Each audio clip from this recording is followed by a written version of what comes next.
Any department ఎక్కడ ఉండు, వంటల దగ్గర పరిచర్య చేసే వారిని కూడా దేవుడు తన సేవకులుగా గుర్తిస్తున్నాడండి. ఎంత ఆధిక్యత ఇచ్చాడు దేవుడు.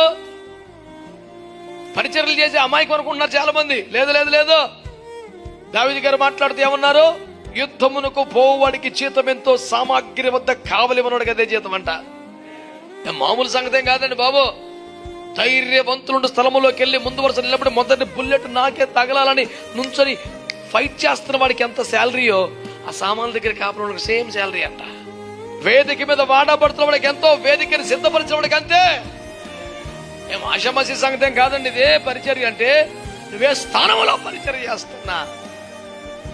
అది తెలియక యోహాన్ గారికి ఎప్పుడు పడితే అప్పుడే నెక్స్ట్ మేమేనంటాం, కుర్చీ మందేనా నెక్స్ట్ మంది కదా, ఎక్కడున్న శాలరీ అదేరా బాబు, ఇక్కడ దాకా రాకర్లేదు, ఇక్కడెంతో అక్కడంతే.